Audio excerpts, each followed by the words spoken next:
next to it. That'd be good. All right, we're live. All right.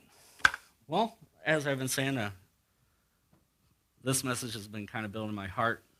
There's a couple of videos this one guy does that I've been watching. Surprisingly, it's about gardening, but it's about God and gardening and how God designed everything to work. So you're not alone. How many of us feel or have felt alone when it comes to God? Yeah. Sometimes you feel like you're in a cave shouting. All you can hear is your own voice bouncing back to you. Well, we're not alone. And he gives us a really good example, if any of you guys have ever gardened before, in John 15:5.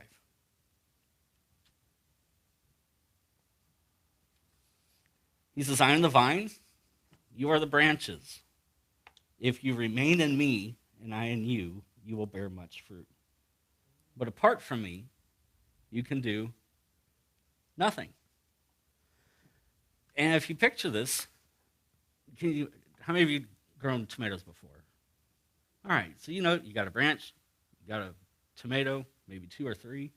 What would happen if that tomato branch said, you know what, look at my fruit. It's getting bigger. It's still green, but it's getting bigger. In a couple of weeks, it'll be good.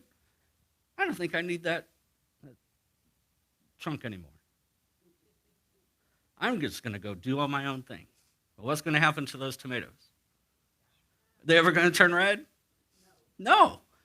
Because apart from the vine, it couldn't do anything. God is our source. But in order to have a healthy branch, you have to have a healthy vine. And the connection needs to be there and solid and strong. If you went out there and it was broken off, just a little, still attached, but broken off, you'd probably tape it up, something. I see a nodder. Our tomato fairy back there. Sorry, Loretta, every so often she drops, during the summer, she'd drop off tomatoes. So we'd open up the front door and there's a bag. And they're like, hey, the tomato fairy came. But here's the other thing. When you go, say, apple picking, do you pick the apples off the trunk? No, they're on the branches. The trunk has a job. The trunk supports the branch, and in turn, the branch produces the fruit.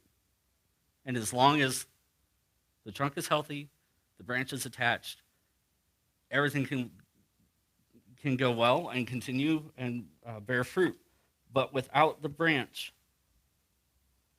without the trunk, the branch would have no life-giving nutrient flow or support to produce the fruit. So the example that Jesus gave, he's the vine. We're the branches. In turn, God.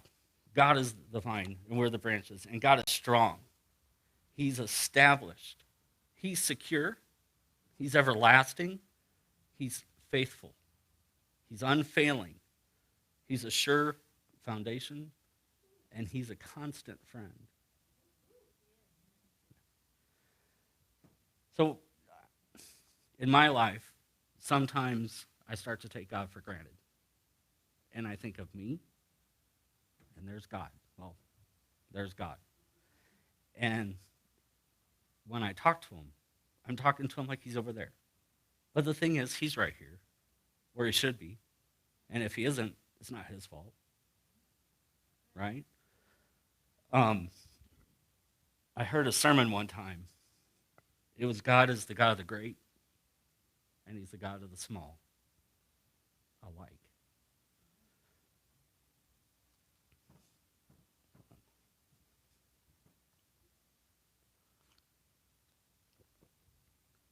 When I was growing up, when we'd lose something, my dad and I'd be looking for it.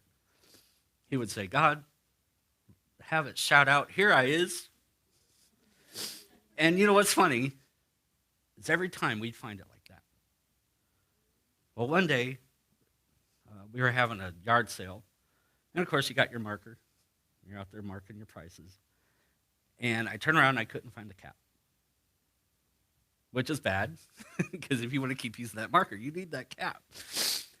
So I'm looking, and you know what? That thought kind of came back to me, and I said, God, let that cap jump out and yell, "Here I is!"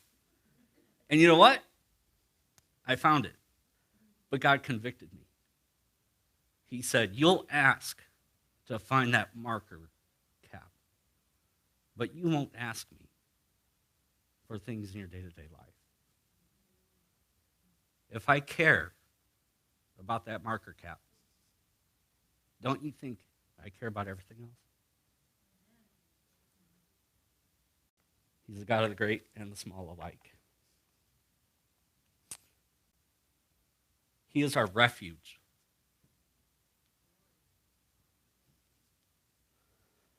Psalm 91, verses 1 and 2. He who dwells in the shelter of the Most High will abide in the shadow of the Almighty. I will say to the Lord, my refuge and my fortress, my God, in whom I will trust.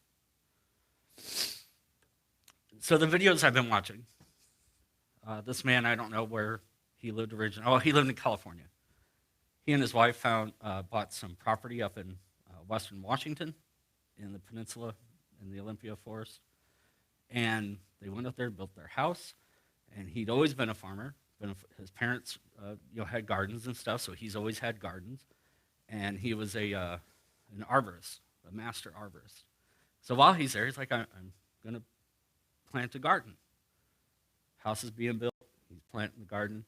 Has a well drilled, and it came out 1.5 gallons a minute. You can't really water a garden that way. So he's struggling. He's struggling, trying to keep this garden alive. And he goes, he's praying to God, what am I going to do? How am I going to grow vegetables? How am I going to grow anything here? I had these dreams of these apple trees and these, fruits and vegetables all year long. How am I going to do it? So God said, go take a walk in the forest.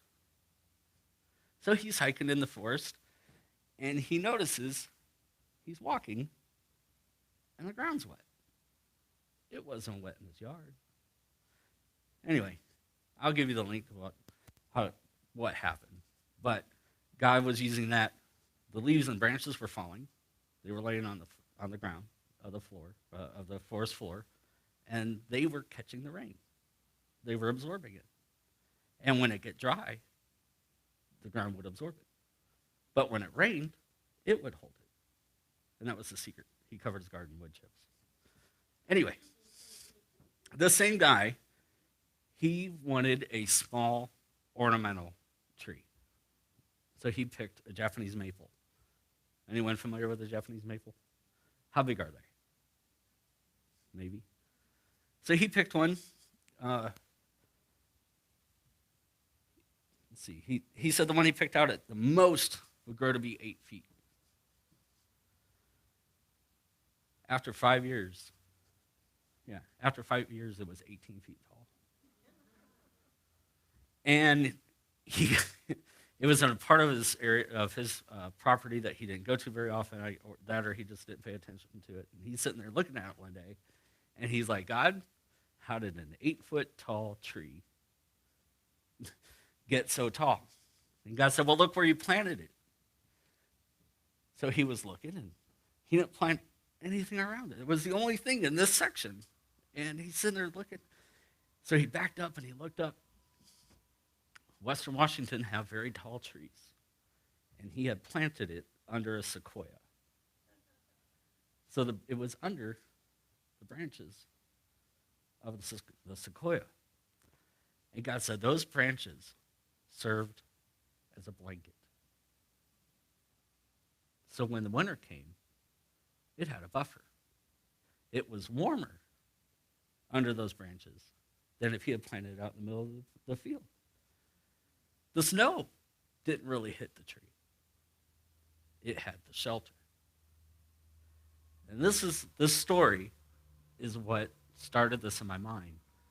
Because the Bible talks about resting under God's wings.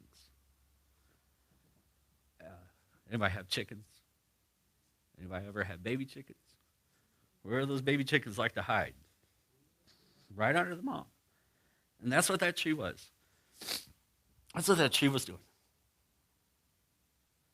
So we can live without God's shelter. We can be good Christians. Show up, sing, tithe, volunteer in the nursery. Sorry, I had to put the plug. But if we're not under his shelter, if we're not accepting the shelter that he can provide, we're not going to thrive. Not as much as we would if we were in that place.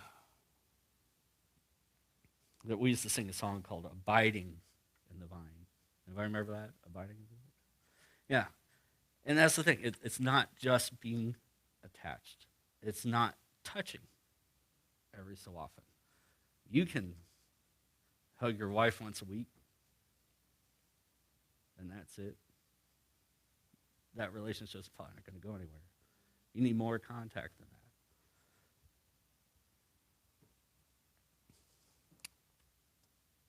that. Oh, that tree is now 30 years old. It's 30 foot tall. And its maximum height was 8 feet.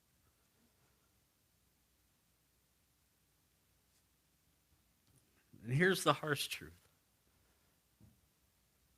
We can cut ourselves off. Right before that verse about him being the vine and us being the branches, he talks about if you're not bearing fruit, you're going to get cut off. And we know that from growing tomatoes or whatever. You got a branch and there's no buds on it, don't need it. Why should all those nutrients go to support a branch that's not going to give me anything? Because that's its purpose. The purpose of that tomato plant is to give me tomatoes and help me save a little money and get some non-cardboard tomatoes. But we can cut ourselves off. There's a song that Carl's mentioned a few times, I Miss My Time With You. It's a song that says, God speaking. And he says, I saw you sitting in our old familiar place. Apparently it was a place that the person would go and pray. And they were sitting there, but they weren't talking to God. And he said, I miss my time with you, those moments together. I want to be with you each day. And it hurts me when you say I'm too busy trying to serve me. That's the thing. We can use serving God as an excuse to not spend time with him, which is really sad. The prodigal son had everything he needed. Everything he needed. My kids, my Lord, they have way more than I ever did. And they have more things and less responsibility than I did. He had food, shelter, clothes. I mean, he might have had to work. Maybe not. Maybe he had to work. Maybe it was supervisory. Hey, you did that wrong. You did this wrong. Which, hey, I'd take that job. But he gave it up just to pursue his own pleasures. He sought the comfort he thought money would bring, only to discover that those pleasures are temporary and money gets depleted.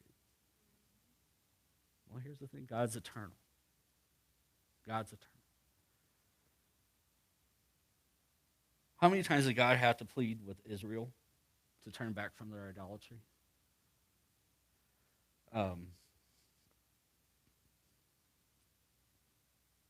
There's a verse in Haggai. I know we all have probably read it dozens and dozens of times, Haggai. But it's about the temple had been neglected, and it was in shambles. And God said, because of this, you plant, but you do not reap. It says you toil, only to put your money in a purse with a hole in it. Ever have that feeling? I know I had money. I know I got a paycheck just 2 days ago. Where'd it go? And he said, the reason is because my house of glory, lays in shambles while you sit there and cut wood and build your own. And he said, I want you to go build my house. And he says, the glory of the new house will be greater than the glory of the former house. So that wasn't in my notes. This was one of my favorite passages. Well, this is a thought. Do you know why David was necessary? Why did God have to call David out of the field? I know that he didn't literally call him, but why did it take David coming in from the field to defeat Goliath? Crowd participation. Any answer? No one? I'm sorry? He wasn't corrupted? Yeah. He was the only one that believed God could defeat that giant.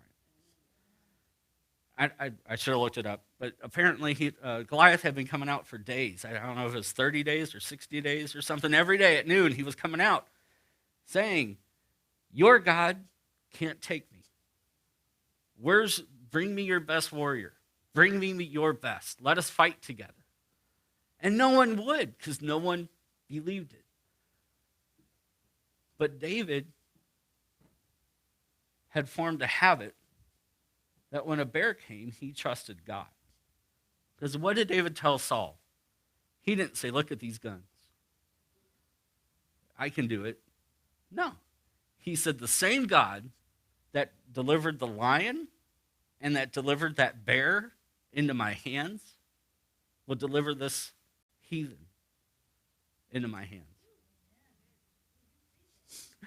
But no one else did. No one else believed it. They all knew the story of the Red Sea, right? They all knew the stories about Jericho. They knew all the stories about times that God had intervened. But none of them believed that God could use them. Or apparently anyone, because they weren't pushing each other up. Now, of course, because of that, David became known, and it was God's plan that David would get the notoriety and all of that. But had one person in that army. Apparently, the whole army of Israel was there. Just one person believing that God could deliver him. David wouldn't have been necessary.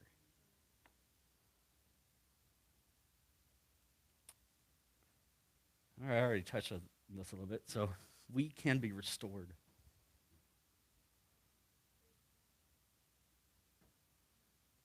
You know, none of us started out being attached to God's branch. We were grafted. We were adopted. Botanically, we'll call that grafted. So God's always been there. Perfectly fine. Doesn't really need us. He wants us, but he's grafted us in it. So if we cut ourselves off, like the prodigal son, like Israel did time and time again, he can take us back.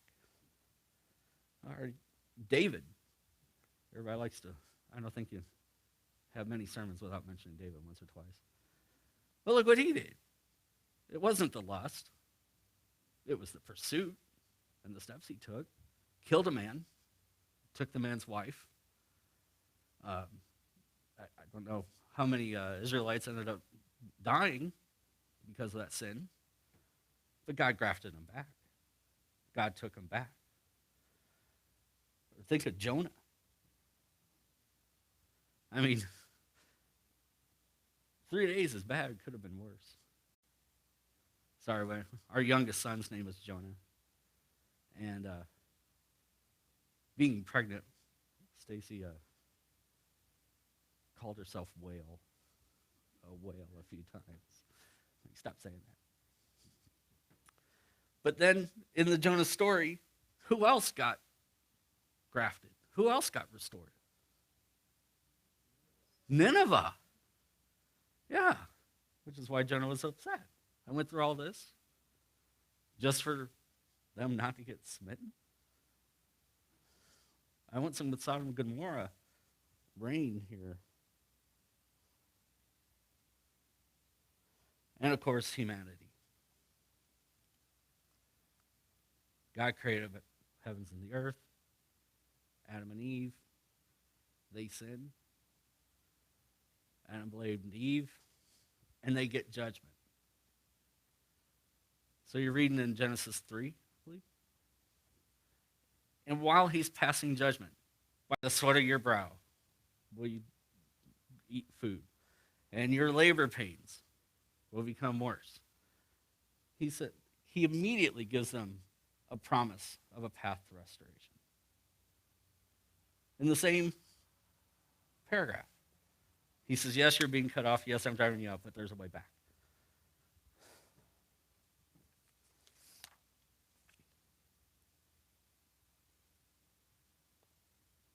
So here's a few verses about God's wings.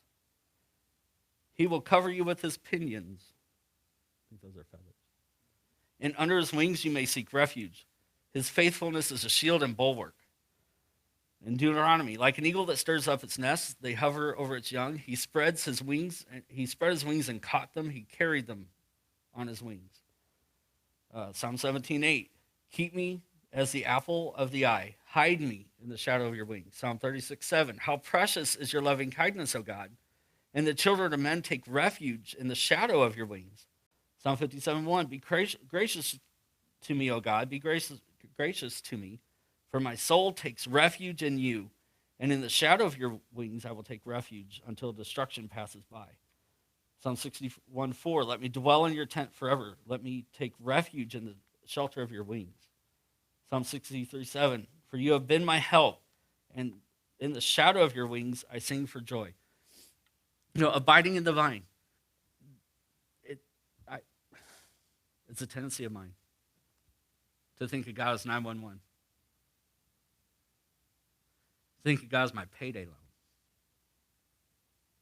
Anybody ever do that? He can be.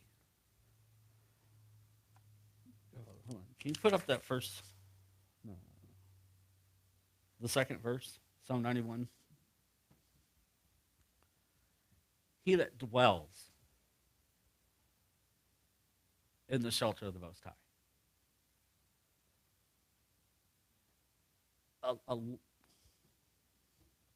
There's a lot of verses that deal with this. And what I hear emphasized is that we run into it. The righteous run into it, and we are saved. And that's a verse. But it's not about it being a refuge for us to run to. It's about us being a refuge to dwell in. David was dwelling in that protection, in that spirit-filled power when he went after Goliath. He was dwelling in it. There was no separation between him and God's power of deliverance. It was part of him.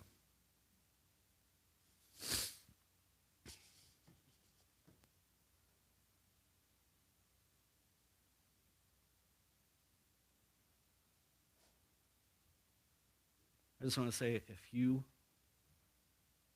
are thinking that you're over here and God's over there, he wants you back. He knew you in the womb, and to this day, he misses you and he wants you back. Picture someone fell off a boat, cruise ship, whatever. Someone happened to see him, threw the life ring, lifesaver, out to them. And they're in the water, and that life ring lands right in front of them. Are they rescued? Not yet. You got to grab it. They got to hold on. You know what's going to happen when they grab it? What's the person up on the boat going to do? Start pulling them in. Are they just start pulling before they grab it? Better not. Be the last time they're in charge of that. And that's where we are. If you've stepped away from God, it doesn't mean that you're lost. It doesn't mean that you're backslidden. It just means that your relationship with God isn't as close. He sits closer than a brother. He's your best friend. I can't think of the name of the song, but and he walks with me and he talks with me and he tells me I am his own. Yeah, it's just in the garden. Okay. Yeah. Walk and talk. The Bible says pray without ceasing. If when you pray without ceasing, it becomes just a conversation. I don't like praying in public, especially in a church, because I pray differently.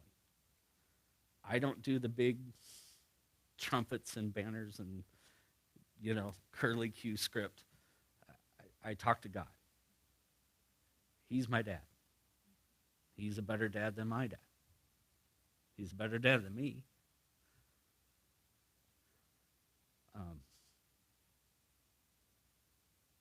So we need to want that.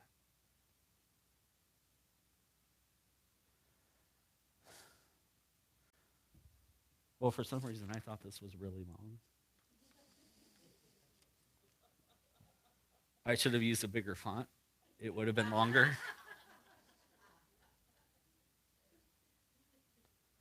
But I want to ask you all something right now.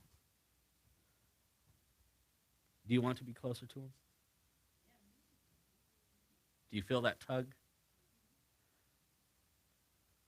If you do, I want you to grab that life ring. Grab it. Be pulled in. If any of you would like to make that commitment tonight, make that move toward him, accept his regrafting, I want you to come up here after we pray, and we'll pray for you. It doesn't matter. I mean, everybody here has strayed. Everybody here has let that. I have kids. You go somewhere and you're holding their hand. You loosen your grip. Just loosen it. They're gone. God's not going to grab you so tight you can't move. But sometimes we get away. Sometimes we just got to stop and come back. Let him pick us back up.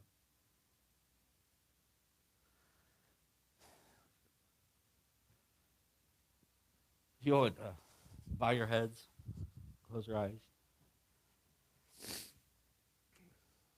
Lord, we thank you that you're our everlasting Father.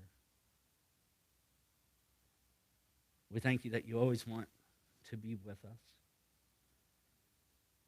There's no petty drama. There's no talking behind our back. You're trustworthy. You're honorable. You're faithful. You're committed and you're loyal. God, right now I want to tell you I'm sorry for all the times that I've lost sight of that I've lost sight of you.